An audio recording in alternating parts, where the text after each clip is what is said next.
అభివృద్ధి అసలే ఉండదు. అందుకే చరిత్రను అధ్యయనం చేయడం జాతి ప్రగతికి చాలా అవసరం. కానీ ఈ తరం భారతీయులు చరిత్ర అధ్యయనాన్ని నిర్లక్ష్యం చేస్తున్నారు.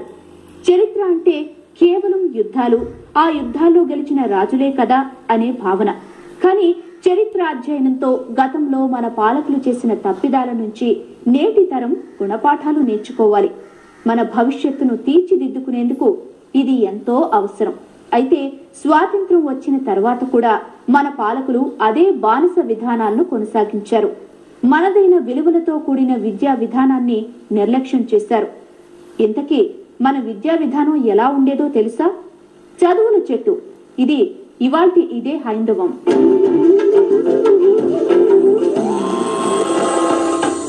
మన ప్రాచీన విద్యా విధానాన్ని బ్యూటిఫుల్ ట్రీగా అభివర్ణించారు మహాత్మా గాంధీజీ.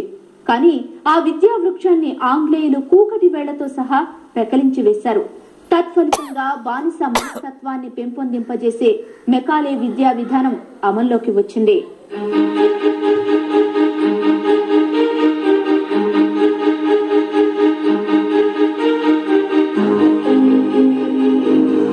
మన విద్యా విధానం గురించి తెలుసుకునే ముందు మనం మన జాతీయతను గురించి అర్థం చేసుకోవాలి. ఇంగ్లాండ్ లో 3 రాజకీయ పార్టీలు ఉన్నాయి. కన్జర్వేటివ్, లిబరల్, లేబర్ పార్టీలు. ఈ పార్టీల మధ్య రాజకీయ సిద్ధాంతాల విషయంలో మాత్రమే విభేదాలు ఉంటాయి. కానీ ఈ పార్టీలు తమ జాతీయతకు ఇచ్చే నిర్వచనం విషయంలో మాత్రం విభేదాలు ఉండవు. అలాగే అమెరికాలో 2 పార్టీలు ఉన్నాయి, డెమోక్రాట్లు, రిపబ్లికన్లు. ఇక్కడ కూడా పార్టీల మధ్య రాజకీయ విభేదాలే ఉంటాయి. ఈ 2 పార్టీలు కూడా అమెరికన్ జాతీయతకు ఇచ్చే నిర్వచనం ఒక్కటే. ఇక మన దేశానికి వచ్చేసరికి మాత్రం మన జాతీయ నిర్వచనంలో పార్టీల మధ్య ఏకాభిప్రాయమే ఉండదు.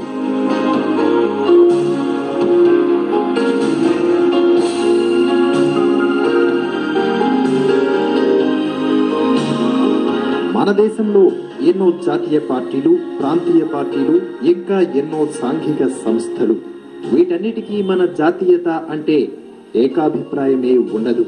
విభిన్న ఆలోచన దృక్కోణంలో జాతీయవాదాన్ని తర్కిస్తాయి, ఏకాభిప్రాయానికి మాత్రం రావు. మన దేశంలో ప్రధానంగా 3 రకాల ఆలోచన విధానాలు ఉన్నాయి. ఒకటి మెకాలే ఆలోచన విధానం, రెండోది మార్క్స్ ఆలోచన విధానం, మూడోది మహర్షుల ఆలోచన విధానం.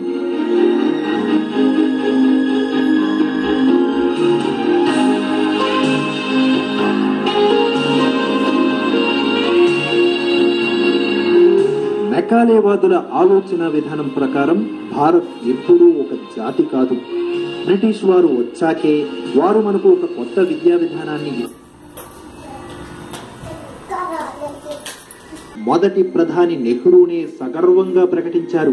ఇది మెకాలే మానసపుత్రుల ఆలోచనల ప్రతిరూపమే అనేది జాతీయవాదుల భావన.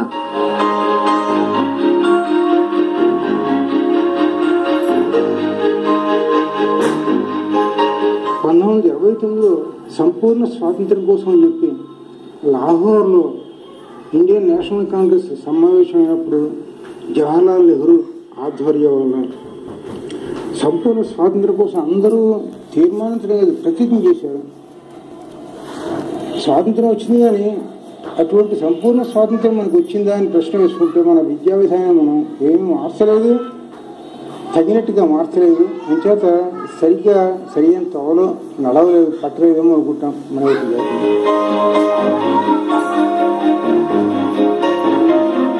ఇక మన దేశంలోని ది గ్రేట్ మార్క్స్వాదుల విషయానికి వస్తే వారు భారత్ ఎప్పుడూ ఒక జాతిగా లేదని అంటారు.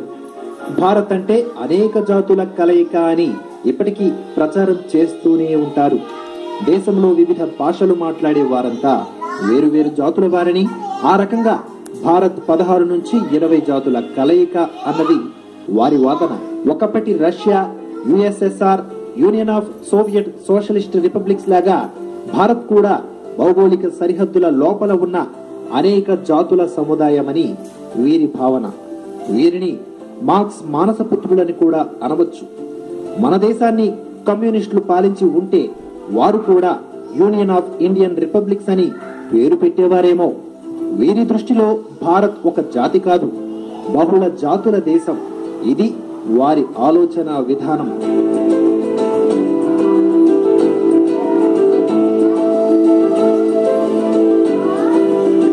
వామపక్షవాదులు చెప్పేటటువంటి బహుళ జాతి వాదము ఏదైతే ఉందో అది పరీక్షకు నిలబడదు.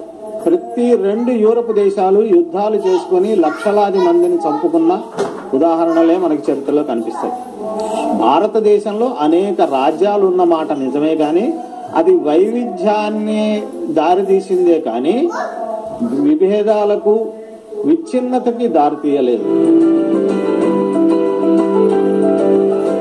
ఇక ఇప్పుడు మిగిలింది మహర్షుల ఆలోచన విధానం.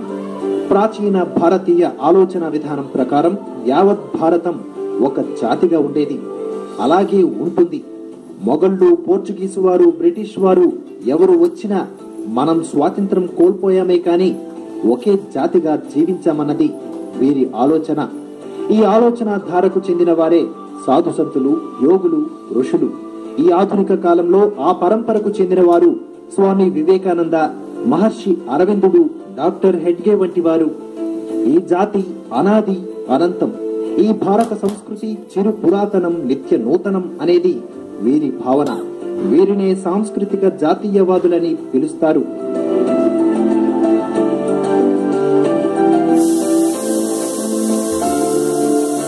మన దగ్గర వైవిధ్యము ఉన్నది, విభేదాలు లేవు.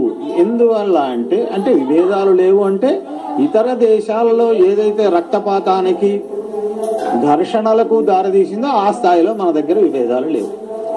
ఎందువల్ల లేవు అంటే మనందరినీ కలిపి ఉంచినది భారతీయ సంస్కృతి. ఈ సంస్కృతి అనేది మన విద్యా విధానము వల్ల మనకు లభించింది.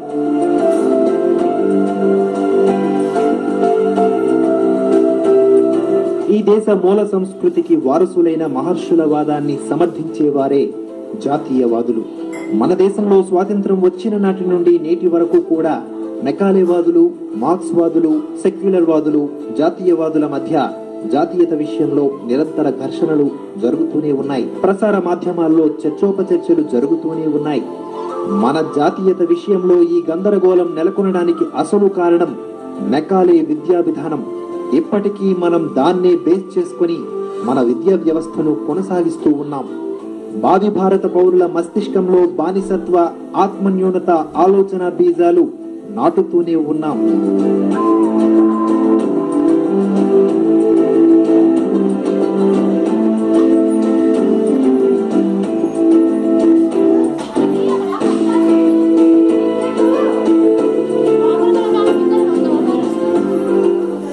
భారతీయ సంస్కృతి, విద్యా విధానంపై పాశ్చాత్యుల దాడి ఏ విధంగా కొనసాగిందో తెలుసుకునే ముందు ఓ చిన్న విరామం తీసుకుందాం. ఇదే హైందవం.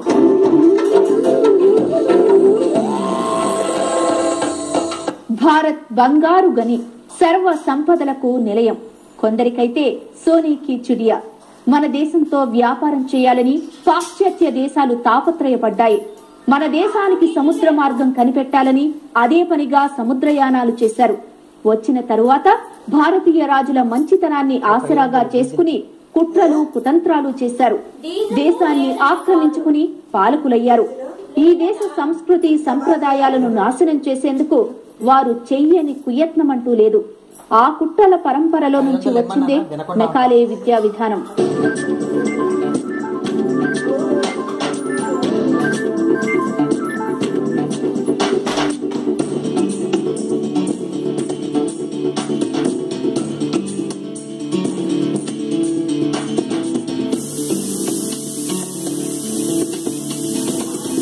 రోమన్ సామ్రాజ్య పతనం తర్వాత యూరోప్ అంతా చీకటి యుగమే.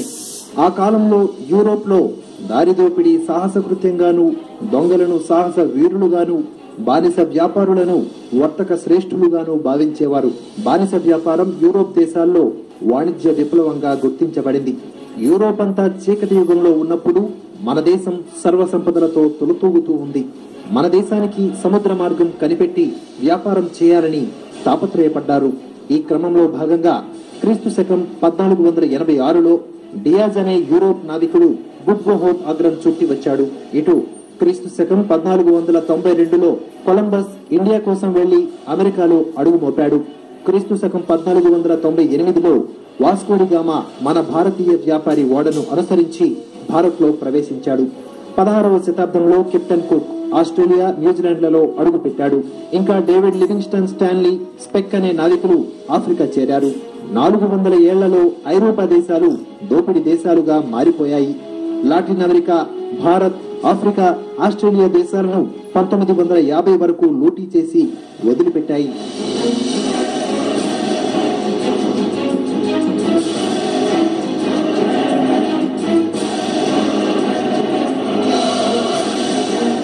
జోసెఫ్ లంకాస్టర్, ఆండ్రూ బెల్ అనే ఇద్దరు ఆంగ్లేయులు మన దేశంలో విద్యా వ్యవస్థను పరిశీలించారు. మానిటర్ పద్ధతిలో విద్యా బోధనను మన దేశం నుంచి నేర్చుకుని వెళ్లి ఇంగ్లాండ్లో ప్రవేశపెట్టారు. మన దేశం నుంచి తీసుకువెళ్లిన మానిటర్ పద్ధతి తన సొంతమంటే తన స్వంతమని ఆండ్రూ బెల్, జోసెఫ్ లంకాస్టర్లు బ్రిటిష్ పార్లమెంట్ లో వాదులాడుకున్నారు. ఆడమ్, మన్రో, లీటన్ మొదలైన వారు మన దేశంలో వివిధ ప్రాంతాల్లో ఉన్న దేశీ పాఠశాలల వివరాలను నమోదు చేశారు. దేశంలో మెకాలే విద్యా విధానం దుష్ఫలితాలు ఒక్కొక్కటిగా బయటపడడం ప్రారంభమైన తరువాత కూడా 19వ శతాబ్దంలో బెంగాల్, బీహార్లలో 1,00,000 పాఠశాలలుండేవని, మద్రాసు ప్రెసిడెన్సీలో ప్రతి పల్లెకు ఒక పాఠశాల ఉండేదని, పంజాబ్ ప్రాంతంలో ప్రతి గ్రామంలో పాఠశాలలు ఉండేవని బ్రిటిష్ అధికారుల రికార్డులే చెబుతున్నాయి. వీటిని ధరంపాల్ అనే చరిత్రకారుడు రికార్డులతో సహా బయటపెట్టాడు. ప్రతి గ్రామంలో విద్య ఉంది, విద్యాలయం ఉంది. తర్వాత కొన్ని గ్రామాల్లో 2, 3, 4 విద్యాలయాలు ఉన్నాయి. స్త్రీ పురుషులు అందరూ పెడుతూ ఉండేవారు. వెనుకబడిన వాళ్ళు, తర్వాత మైనారిటీస్ అంటూ ఉంటారే, ఇతర మతస్థులు, వాళ్ళందరూ కూడా పెడుతూ ఉండేవారు. వాళ్ళలో ఉపాధ్యాయులు కూడా టీచ్ చేస్తున్నట్టు వాళ్ళు ఉన్నారు, పని చేస్తున్నట్టు వాళ్ళు ఉన్నారు. ఇదంతా రాసి రిపోర్ట్ పంపించారు. ఆ టైంలో అంటే 17వ శతాబ్ద ఆరంభంలో చూసినట్టయితే 18వ శతాబ్ద ఆరంభంలో కూడా బ్రిటన్లో విద్య లేదు, స్కూల్కి వెళ్ళేవారు కాదు. వాళ్ళు సండే స్కూల్స్ ప్రారంభించారు. సండే స్కూల్స్ ఎందుకు ప్రారంభించారు తెలుసండి?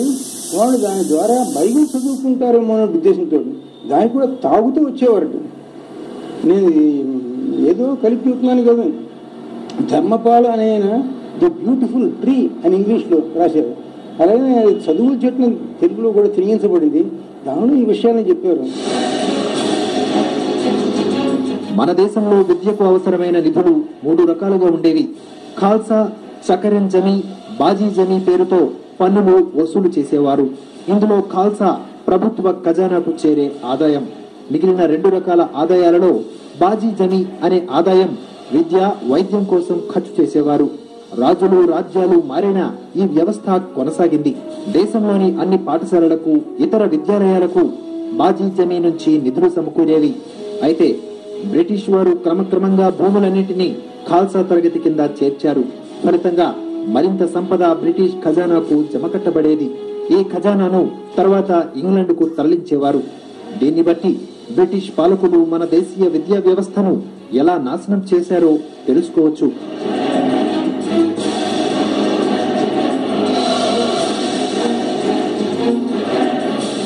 భారత్ లో బ్రిటిష్ విద్యా విధానం గురించి మరిన్ని వివరాలు తెలుసుకునే ముందు మరో చిన్న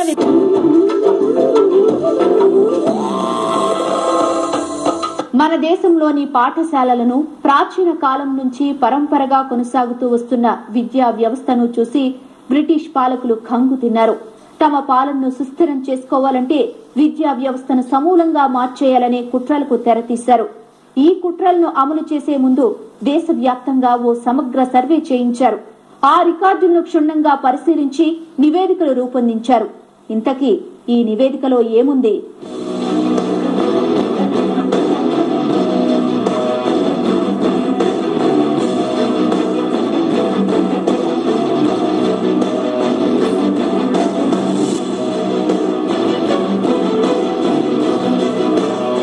బ్రిటిష్ పాలకులు భారత్ ను దోచుకునేందుకు సరికొత్త ఎత్తులు వేశారు. దేశంలో సరికొత్త పన్నుల విధానంతో పాటు 1000 ఏళ్ల పరంపరగా వస్తున్న ఇక్కడి మూల సంస్కృతిని నాశనం చేసేందుకు ప్రణాళికలు రచించారు. ఆయా ప్రణాళికల్లో భాగంగా బ్రిటిష్ ప్రెసిడెన్సీల ప్రాంతాల్లో సమగ్ర సర్వేలు నిర్వహించారు. వీరికి తోడు క్రైస్తవ మిషనరీలు కూడా దేశంలో తమ మార్పిడిని ముమ్మరం చేసేందుకు, ఇక్కడి భాషలను నేర్చుకునేందుకు ప్రయత్నాలు ప్రారంభించాయి. ఫాదర్ పాలినోడా బార్జిలోమియో ఆస్ట్రియా దేశస్థుడు 1776-89 ప్రాంతంలో భారత్ను సందర్శించాడు.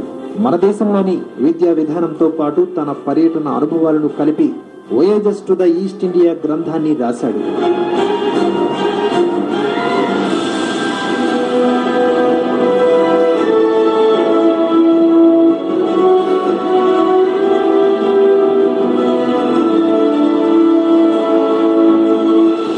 కేరళ మలబారు తీరంలోని ప్రాంతాల్లో ఉన్నత విద్యలో అనేక శాస్త్రాలను బోధించడంపై బ్రిటిష్ పాలకులు, పర్యాటకులు ఆశ్చర్యపోయేవారు. మలబారు ప్రాంతంలోని పాఠశాలల్లో కావ్యం, సాహిత్యం, యుద్ధశాస్త్రం, వైద్యశాస్త్రం, నౌకాశాస్త్రం, పదాతి యుద్ధం, బంతాట, చదరంగం, కోలాడి, తర్కశాస్త్రం, జ్యోతిషం, నక్షత్ర శాస్త్రం, న్యాయశాస్త్రం, మౌనం మొత్తం 12 శాస్త్రాలను బోధించేవారని ఫాదర్ పాలినోడా తెలిపాడు. ఆనాడు మౌనాన్ని కూడా ముఖ్య నియమంగా అలవరుచుకునేవారు. దీనిని పాఠశాలల్లో ఒక సబ్జెక్టుగా బోధించేవారు. అన్ని రంగాల్లో కూడా గణిత శాస్త్రం, ఖగోళ శాస్త్రం, తర్వాత కృషి విద్య, వృక్షశాస్త్రం, జంతు శాస్త్రం, వైద్యం, ఇవన్నీ కూడా అభివృద్ధి చెందేది. ఏ విషయంలో వెనుకబడి లేవు. మనం భారతీయ విజ్ఞాన శాస్త్రాలే ముందరుండేవి ప్రపంచంలో. అవి వెనుకబడిన కారణం ఏంటి? మన జాతిలో కొన్ని దుర్గుణాలు ప్రారంభమయ్యాయి. మన యొక్క స్వాతంత్రాన్ని కోల్పోయాం, దాస్యంలోకి వెళ్ళడం వల్ల ఇవన్నీ అణచివేయబడ్డాయి. కానీ చాలా ప్రఖ్యాతి గడించినటువంటి విద్యావేత్తలు ఉండేవారు, ఆ విద్యాలయాలు ఉంటూ ఉండేవి. ఆ విధంగా మన సమాజానికి ఇస్తూ ఉండలేదు. ఇంకా 1825 నుంచి 1850లో థామస్ మన్రో మద్రాసు రాష్ట్రంలోను, విలియం ఆడమ్ బీహారు, బెంగాల్ ప్రాంతాల్లోనూ, G.W. లీట్నర్ పంజాబ్లోను అప్పటి విద్యా వ్యవస్థపై సర్వేలు చేసి నివేదికలు రూపొందించారు. మలబారు ప్రాంతంలో 808 మంది ఖగోళ శాస్త్ర విద్యార్థులు ఉండగా వారిలో 74 మంది మాత్రమే బ్రాహ్మణ విద్యార్థులు ఉన్నారు. మిగిలిన 734 మంది విద్యార్థుల్లో బడుగు బలహీన వర్గాల విద్యార్థులతో పాటు క్షత్రియులు కూడా ఉన్నారు. 174 మంది వైద్య విద్యార్థులు ఉండగా అందులో 31 మంది బ్రాహ్మణ విద్యార్థులు ఉన్నారు. ఇంకా శస్త్ర వైద్యంలో నాయీ బ్రాహ్మణ విద్యార్థులు అధికంగా ఉండేవారు. ఈ గణాంకాలను పరిశీలిస్తే ఆనాడు విద్యను కేవలం బ్రాహ్మణులకు మాత్రమే బోధించేవారనే ప్రచారం తప్పుడు ప్రచారం అని తెలుపుతుంది. ఈ దేశ మూల సంస్కృతి నుంచి బడుగు వర్గాలను దూరం చేయాలనే కుట్రలో భాగంగానే మార్క్స్, మెకాలే చరిత్రకారులు తప్పుడు ప్రచారం చేశారు. అంతేకాదు, బెంగాల్, బీహార్ ప్రాంతాల్లోని ఆనాటి ఉన్నత పాఠశాలల్లో ఉపయోగించే పుస్తకాలతో వాటిని వ్రాసిన పండితుల పేర్లను సైతం ఈ నివేదికల్లో వివరంగా పేర్కొన్నారు. వాళ్ళు మన దేశీయ విద్యా విధానాన్ని సర్వే ఎందుకు చేయించారు అంటే దీనిని అభివృద్ధి చేసే ఉద్దేశంతో కాదు. వాళ్ళ ఉద్దేశం ఏమంటే ఈ విద్యా విధానము ఎలాగా ఉంది, ఏ స్థాయిలో ఉంది, ఎంత విస్తృతంగా ఉంది అని తెలుసుకుని దీనిని వీలైతే తమకు అనుకూలంగా ఉపయోగించుకోవటానికి, వీలు కానట్లయితే దీనిని నాశనం చేసి తాము అనుకున్న విద్యా విధానాన్ని, ఇప్పుడు మనం మెకాలే విద్యా విధానం అంటున్నామే, దీనిని ప్రవేశపెట్టడానికి ముందు ప్రయత్నంగా వాళ్ళు ఆ సర్వేలు చేయించారు.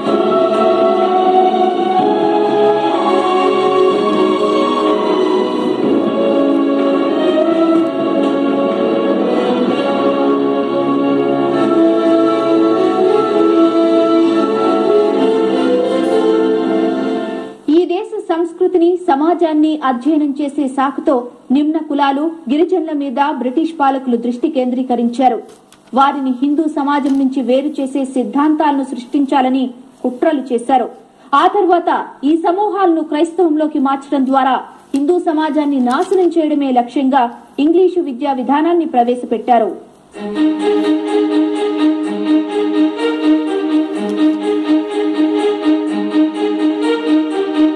మన దేశంలో పనిచేసి పదవీ విరమణ చేసిన బ్రిటిష్ అధికారులు బ్రిటన్లోని వివిధ క్రైస్తవ మిషనరీ సంస్థలకు సలహాదారులుగా వ్యవహరించారు.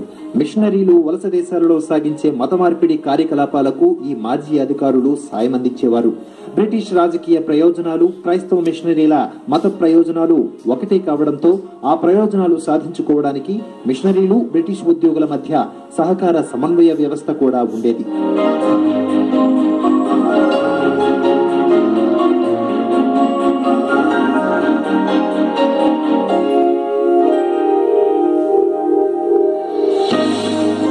భారత్ లో మెకాలే విద్యా విధానం ప్రవేశపెట్టిన తరువాత ఆయన తన కుటుంబ సభ్యులకు రాసిన లేఖలో తన అసలు లక్ష్యాన్ని పోసగుచ్చినట్లుగా వివరించాడు. ఇంగ్లీషు చదువు నేర్చిన ఏ హిందువు తన మతాన్ని మనస్ఫూర్తిగా అనుసరించలేడన్నాడు.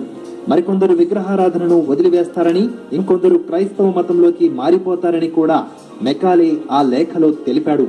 తన విద్యా ప్రణాళిక సఫలమైన పక్షంలో 30 ఏళ్లలో బెంగాల్లోని కులీనుల్లో ఒక్కడు కూడా విగ్రహారాధకుడుగా మిగిలడని అన్నాడు.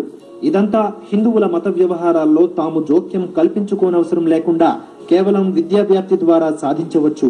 రాగల ఫలితాలను తలుచుకుంటుంటే నాకు చాలా ఆనందం కలుగుతోందని తన లేఖలో మెకాలే పేర్కొన్నాడు.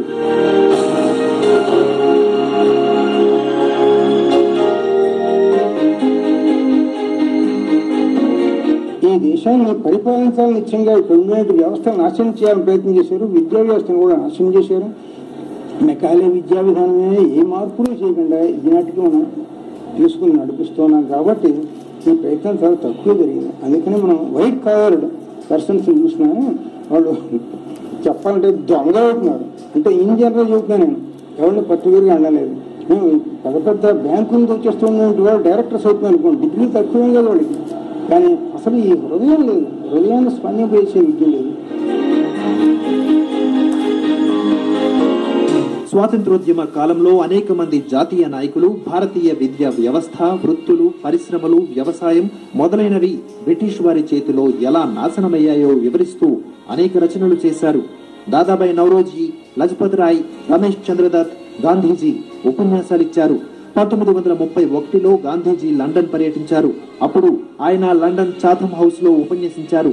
ఈ సందర్భంగా 150 ఏళ్ల క్రితం కంటే బ్రిటిష్ వారు వచ్చిన తరువాతే భారత్ లో నిరక్షరాస్యత పెరిగిందని అన్నారు. బ్రిటిష్ పాలకులు దేశీయ విద్యను ప్రోత్సహించడం లేదని, భారతీయ చదువుల చెట్టును బ్రతకనివ్వకపోగా వేళ్లతో సహా పెకలించి నాశనం చేశారని గాంధీజీ ఆవేదన వ్యక్తం చేశారు.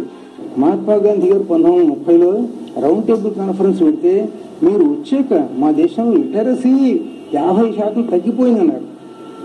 వాళ్ళు ప్రశ్న వేశారు అన్నమాట.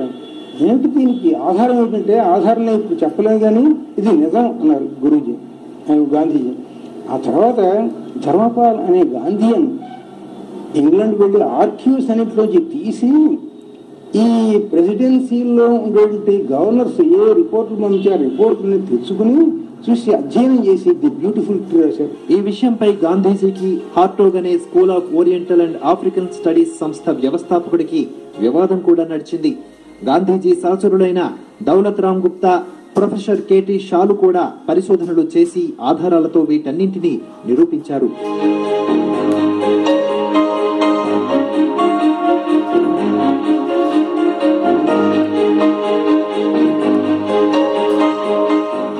నేటి విద్యా విధానం అనుకున్న ఫలితాలు ఇవ్వకపోవడానికి సిబ్బంది కొరత, ఇతర సౌకర్యాలు లేకపోవడం మొదలైన ఎన్నో కారణాలను పేర్కొంటారు. నిజానికి ఇవేవీ కారణాలు కావు.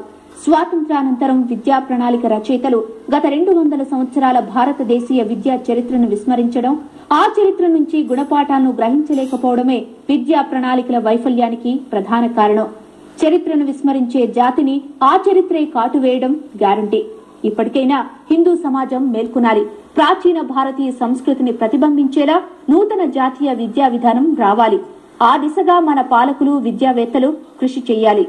ఇది ఇవాల్టి ఇదే